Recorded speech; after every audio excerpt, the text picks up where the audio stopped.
Hi everybody, welcome to Lunchtime Bites with Earthshare. As you're coming in, if you want to say hi in the chat, that would be awesome. Let us know where you're coming from. Let us know if you brought lunch. I brought the lunch today from Seeds. I have roasted sweet potato with butter, scallions, and chili crisp. So we're very grateful to Seeds for sharing recipes with us. And we will get started in just a few minutes.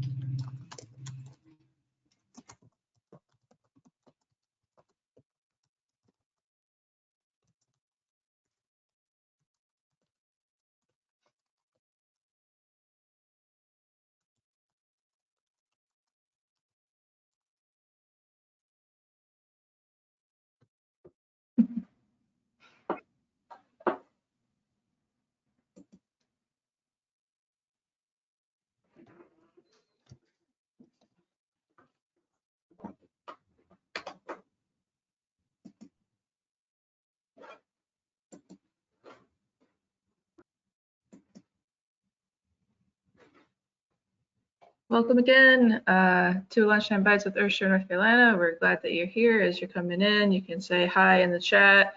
Let us know what you're having for lunch. I'm having the recipe from Seeds, which is a roasted sweet potato, and I added butter, chili crisp, and scallions on top because I like mine savory. We'll get started in just a few minutes.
Welcome everybody. It's just about noon here. We'll wait a minute or two for everyone to join us. Welcome to Lunchtime Bites with Earthshare, North Carolina. If you want, let us know if you made the recipe for the week. I've got a roasted sweet potato with butter, chili crisp, and scallions. There it is. And if you would like to access the recipes from Seeds, they are on the registration page. And just a couple minutes, we'll have Heather kick us off.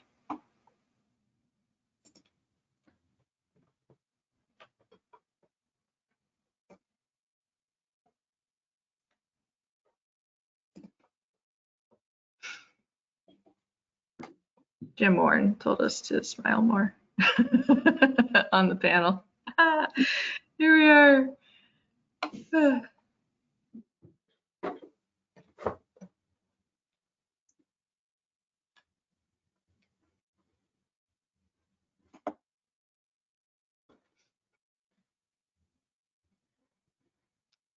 I'm not smiling because my stomach is growling because I'm looking at what you're eating. I don't want to get any spinach or anything before I talk. So Well, I probably won't eat it until after, so I will be hungry the whole time looking at it.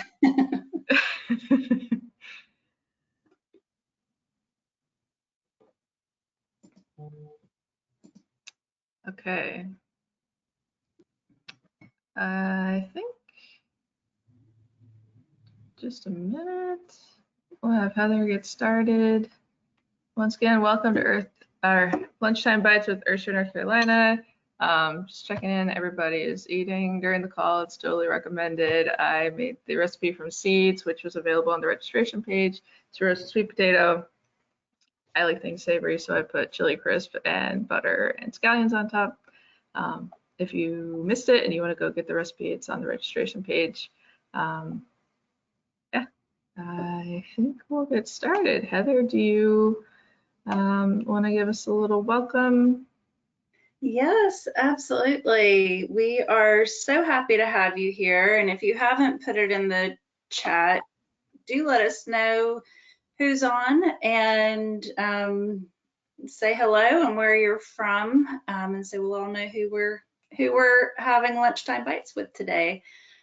I am going to start by just telling you a little bit about Earthshare, North Carolina. I recognized a lot of the names on the list today, and then I saw a lot of names on the list who's participating that are new to me, and so just give you a couple of minutes about Earthshare North Carolina. We are a coalition of nonprofit organizations that are all working for the health of our natural resources.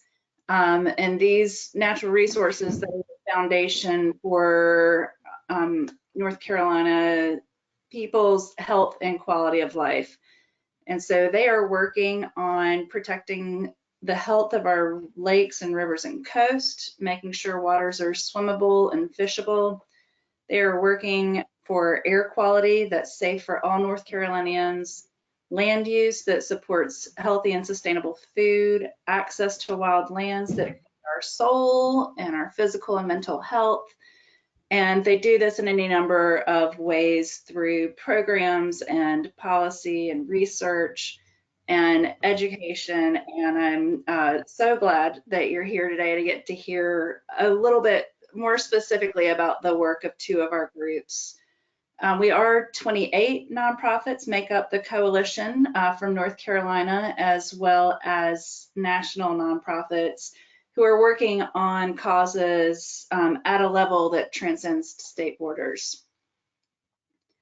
So if we go to the next slide, you'll see that our unique purpose is to connect more people and more people and resources with the work of these organizations.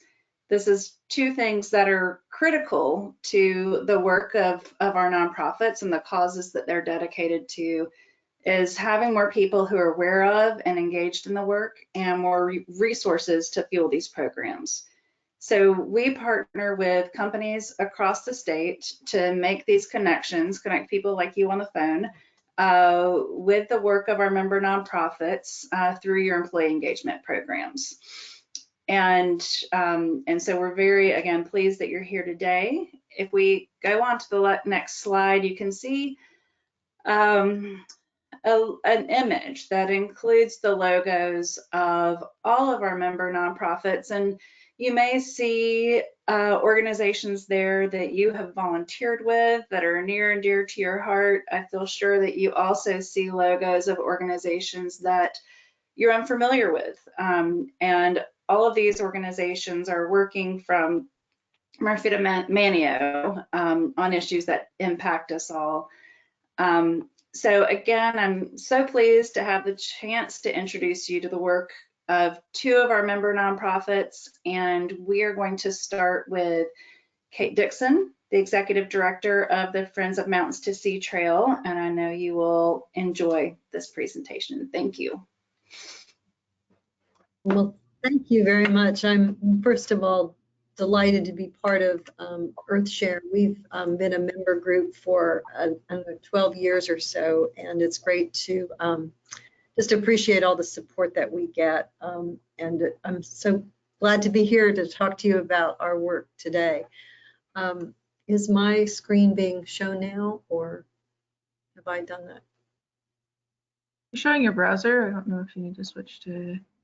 Okay. No. Sorry. That's okay. It's going to be all ready for this. Oops.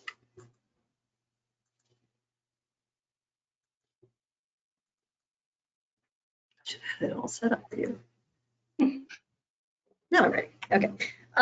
So what I was going to talk to you about today is really more about the trail and how you can learn how to hike parts of it, or if you were so inspired, you could hike all of it. It is the Mountains to Sea Trail is really North Carolina's flagship hiking trail. It stretches 1,175 miles from Clingman's Dome, which is the highest point in the Great Smoky Mountain National Park, all the way to Jockey's Ridge State Park on the Outer Banks.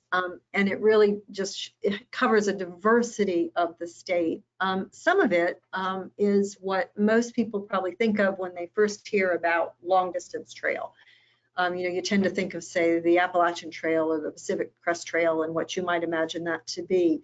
And there are extraordinary parts of the MST that are like that. This particular photograph is taken at Mount Mitchell, and a really rugged, gorgeous wildernessy part of the trail.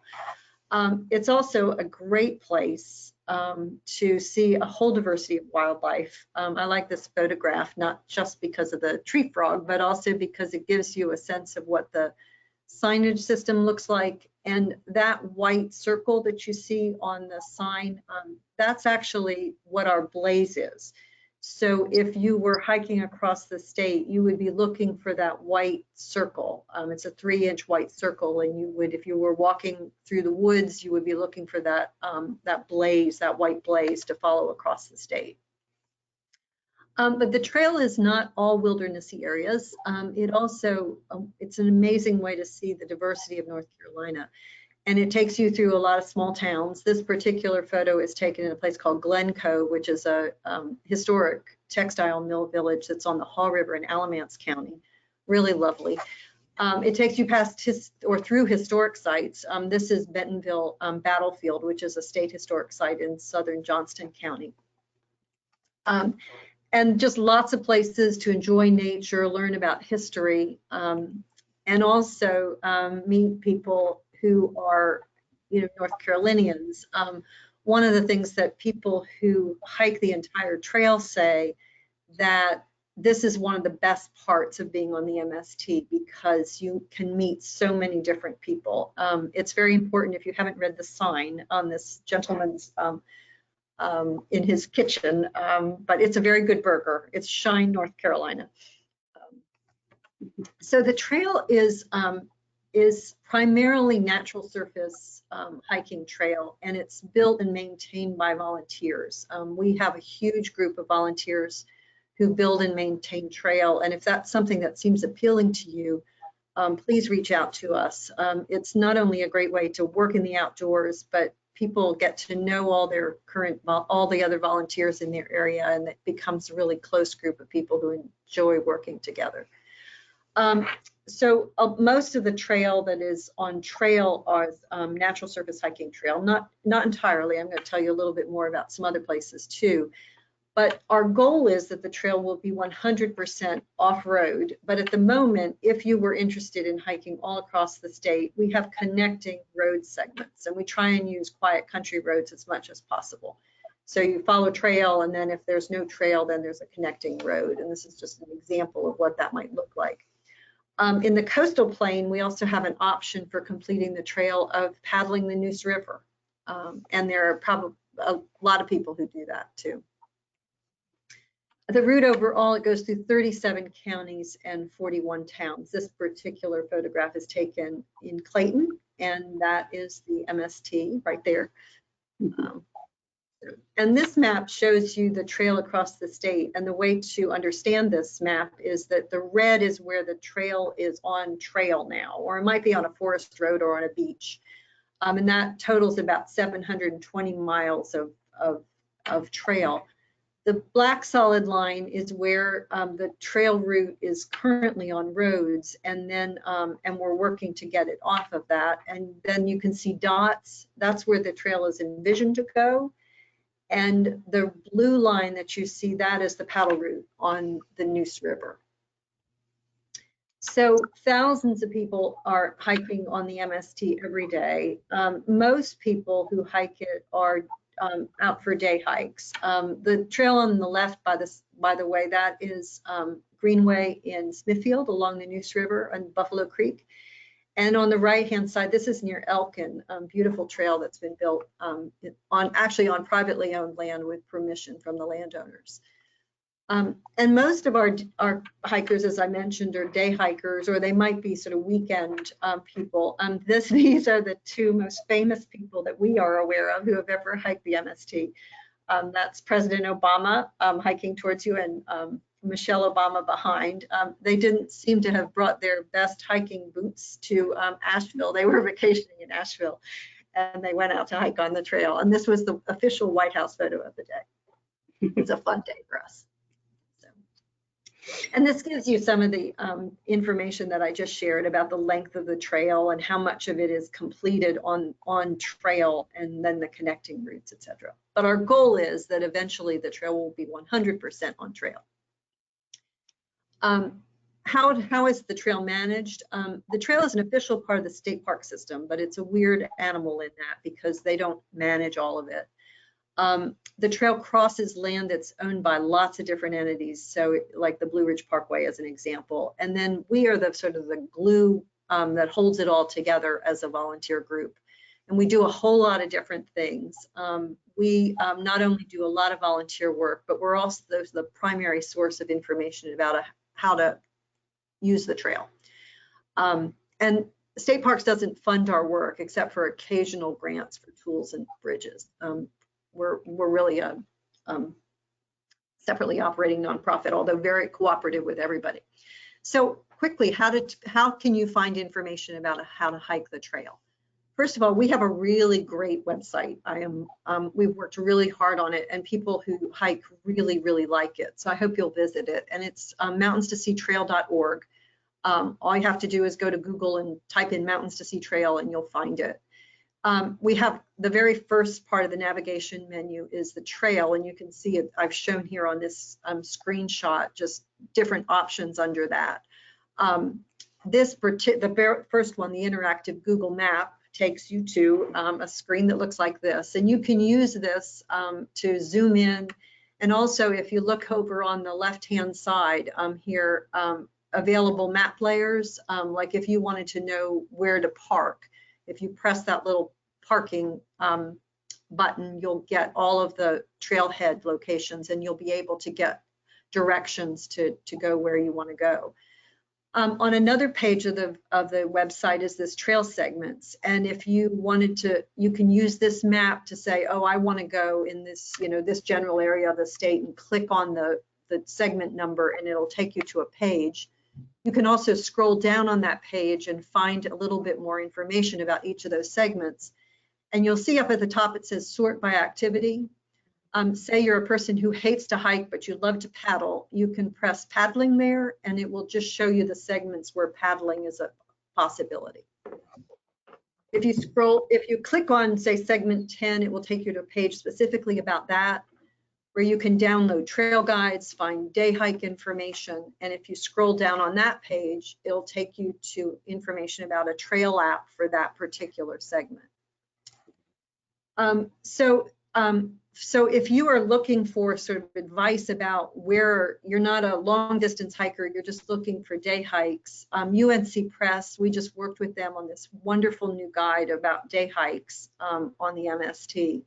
And it's available. An easy way to buy it is on the store on our website, but you can also buy it other places you might find books.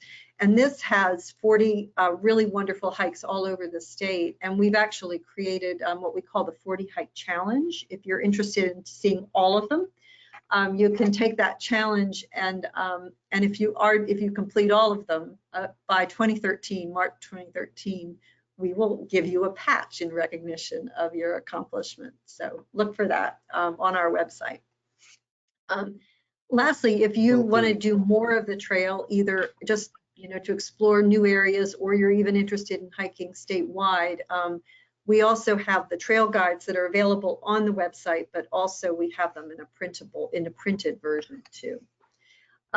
If you are inspired to do the whole thing, I want you to know that just a couple weeks ago, a new speed record was set on the trail. A woman named Tara Dower completed on September 29th in 29 days.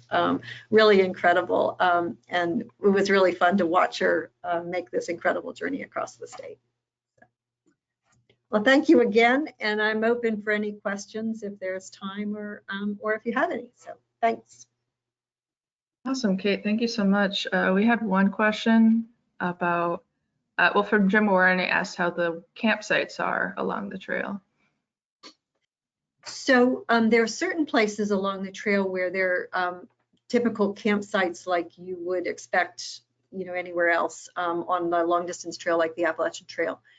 But there are parts of the trail where there's no official camping. And what we have done in those instances is we have what we have called trail angels all along the trail route who have offered to help hikers, long distance hikers. So, and they say, sometimes they actually just welcome long distance hikers into their homes, or they may have camping at a church or that kind of thing. Because of the pandemic, we have asked our trail angels to take a break from that because we just don't want anyone to be infected, obviously. So people who are doing the trail, the entire trail right now, need to have a way to get themselves on and off the trail in places like that. But for most of the, like, for example, if you live in the Triangle area, there are some really nice campsites at Falls Lake. And all of that information is on the website or in the trail guides. Wonderful, wonderful. I know I need to be doing more camping out here in North Carolina.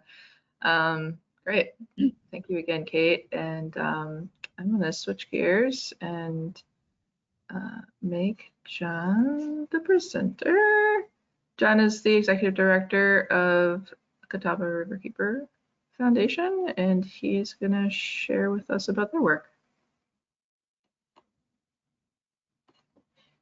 Good afternoon, everybody. Can you hear me okay? I've been having some technical challenges here. I can hear you. Hopefully Okay. That extrapolates to everyone else. And is my screen share working? Yes, sir. Okay. Well, thank you for having me. I think these two organizations and presentations show the diversity of EarthShare North Carolina members and the opportunity to engage with a lot of different kinds of organizations. I'm the executive director of Catawba Riverkeeper Foundation, and our mission is to preserve and protect the waters of the Catawba Watery River Basin for generations to come. And we execute that mission through education, engagement, and protection. For those of you who are not familiar with the Catawba Riverkeeper Foundation, we're based in Charlotte, North Carolina. We were founded in 1997, and we serve 26 counties in North and South Carolina, with 16 of those in the state of North Carolina. The Catawba River is called the hardest working river in America because it provides drinking water for over 2.3 million people and electricity for nearly 3 million people through 11 hydroelectric dams, 2 coal-fired power plants, and 2 nuclear power plants. And the hardest working river moniker comes because there's more electricity generated per mile on the Catawba River than any river in the United States.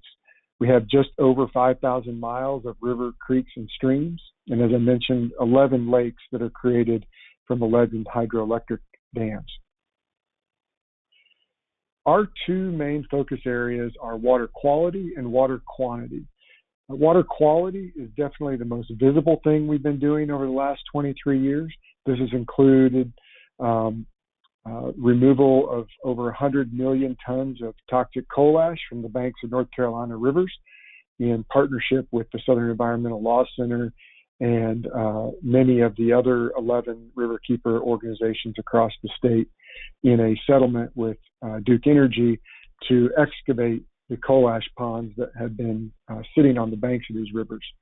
It's also involved the closure or repair of many aging wastewater treatment plants that were leading to pollution in the water, and working with municipalities and private owners to improve sedimentation controls, stormwater controls around the basin. We're also spending a lot of time most recently on water quantity issues. As the Charlotte region grows, it's the fifth fastest growing metro in the United States. And as the region grows, the amount of impervious surface and loss of green space around the region is really having major impacts on water quantity issues. So we're working closely with a lot of other nonprofits, land conservancy groups, and other municipal organizations to try to tackle some of the challenges that the Charlotte region is facing in water quantity.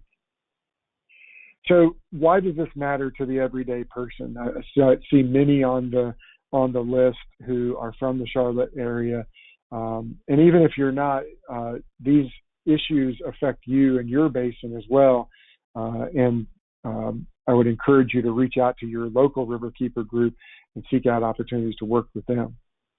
You know, the logical ways that why it matters to protect your rivers are at the top. Recreation, those of us who enjoy being on the water, fishing, boating, paddling, it's a way for us to get out, get our exercise. And mention the drinking water for 2.3 million people in our basin. That is obviously a no-brainer. We want to protect that water so that it can be clean and pure for generations to come. But clean and plentiful water is also an important connector for vibrant communities. Water is one of the things that cuts across political divides, it cuts across socioeconomic boundaries, and it really is a need for everyone. And it doesn't discriminate where you live or your income level. It's a basic fundamental need of all humans, plants, and animals. And so it creates vibrant communities when we work together to tackle water challenge issues. It brings together folks who live on million-dollar homes on Lake Norman and folks who live in subsidized housing in urban Charlotte. And it gives them a shared purpose to work towards environmental protections. It also has significant property values and financial security implications. Again, for those million-dollar lakefront homes, it drives property tax bases for those communities tremendously. And for urban areas within our basin in the city of Charlotte, it allows for areas to become more financially vibrant and real estate to be vibrant areas that historically would have been overlooked. By uncovering creeks and creating greenways along those creeks and opportunities for people to be in their waterways, we start to connect the dots between communities of different areas. And so really the bottom right kind of outlines why we think what we do is really important, that the river integrates our entire environment. So whether you're interested in caring for wildlife or you're really into working on land preservation and conservation so that we can have trails like the Mountains of Sea Trail or the Carolina Thread Trail, waterways really connect all those dots.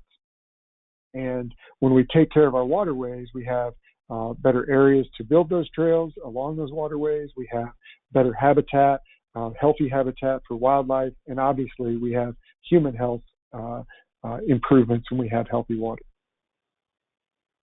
I mentioned a couple of things that we're working on today. We, at our core, from the very beginning, have been an advocacy group. And so we work to connect the concerns for the waterways with community members who can help get things done. We are a membership-based organization. We have over 5,600 members across our basin and outside the basin. And that includes over 1,500 regular annual volunteers that get involved with our work. And the efforts that we're putting in today really revolve around these four areas. I don't have time to go into each in great detail, but I'll just hit on those. And if you have particular interest in any of these areas, my contact will be at the end that you can dive in. Stormwater, as our rain patterns become more erratic, huge rain events and then huge stretches of drought, stormwater runoff and our ability to manage capacity really is becoming a challenge. It is the largest source of pollution in our river basin, and it's not something we can point directly to and say, that's where it's coming from. It's coming from all over. NPDES permits, these are permitted discharges, and these are on a 5-year rolling cycle, so we do our best to keep an eye on those, comment on adjustments and renewals. The biggest question we get at our office is it safe to swim? Is it safe to swim in this lake or that lake? And so we have a bacteria monitoring program where we analyze bacteria at over 50 popular swim sites each week from Memorial Day to Labor Day. You can go to swimguide.org and you can find the results of swimming in your area. That is across the entire state of North Carolina. Almost every Riverkeeper group in the state participates. We have the largest sampling collection in the state with 50 sites. And then consolidated animal feeding operations, or CAFOs, in the eastern part of the state, that's hogs and cows. In the Catawba River Basin, it's chickens. And so we're working with farmers and state government to try to get stronger regulations to protect our waterways around these commercial chicken operations. The future for us really is around collaboration. So one of the reasons we're involved in EarthShare North Carolina is because it allows us to build relationships with other environmental nonprofits so that we can collaborate on the challenges that we're facing. Increased testing is an important part of what we do. The state of North Carolina has cut their environmental staff at the state level by 50% over the last 5 years. So their resources continue to go down as our population continues to grow. So the need for our increased level of testing continues to grow every year. And then education engagement is how we connect with our communities. We offer educational programming across the basin, and we do things like paddles and cleanups to get people engaged and give them a chance to touch their waters. Ways that you can engage with us, I mentioned we're a membership-driven organization. Over 5,600 members contribute about 45% of our funding through small donations. We also have corporate memberships. If any of your companies are interested in getting involved with us directly, either through EarthShare or directly with us, we do those as well. Letting other people know about us and telling them when you see volunteer opportunities. And then getting you, your family, your company out to volunteer. Just 2 weekends ago on October 3rd, we had the largest volunteer event in the state of North Carolina this year. We had nearly 1,400 volunteers at 40 sites across the river basin, removed 61,000 pounds of trash from our waterways. So volunteering is a great way to get started with us, and we would love for you, your organizations, to join us at our next volunteer event. If you're interested in finding out more about us, you can go on catawbariverkeeper.org, or my email and phone number are here. I'm happy to talk to you anytime. Awesome, John. Thank you so much for sharing. And we love working with Catawba Riverkeeper. So much fun, such a great mission. We're at time. We can stick around for a minute if anyone wants to ask John a message, but I did want to get the raffle up here because I know that's why everybody is here for the raffle, right? So our organization sent us a whole truckload of cool things to share with our attendees, and I want to share. Oh, it doesn't really matter. Including Kate with Mountains to Seas Trail. They have donated one of their cool day hike guides that she talked about, and Catawba Riverkeeper has some shades and a reusable straw. We've got t-shirts and water bottles. So I put everybody's name in a random online generator, and the winner of the raffle this week is Michelle Nasir from Xylem. So congratulations, Michelle. You can send me an email at earthsharenc.org, and I will get that sent out to you. Yeah, okay. Heather, do you want to wrap us up? I will wrap us up. I will. Congratulations, Michelle. Thank you, John and Kate and everyone who joined the call today. You can see the incredible work that's being done by the nonprofit community. And my closing is to say that Rachel's going to put a link in the chat. And this is to a really inspiring video called Impact and See that we were able to put in this year that highlights the impact that employees across the state are having by getting involved with the work of our organizations, but also investing in the work of our organizations. And so many of you found out about this because Earthshare North Carolina is part of your workplace giving program that's probably going on right now. And many others of you work for companies that don't have a specific program season, but you're able to give at any point through your workplace or directly. And so I just welcome you to watch that. I think the video is like 2 minutes, maybe less. It's worth a watch, and it has information at the end if you want to give directly to the work of our members. So with that, I will close up. I hope you come back next week and hear Sound Rivers. And this is Blocking My View, Conservation Trust for North Carolina. And that is it. Thank you all. Thank you so much. Thank you. Yeah. Bye. See you next week. New recipe, new speakers. Great.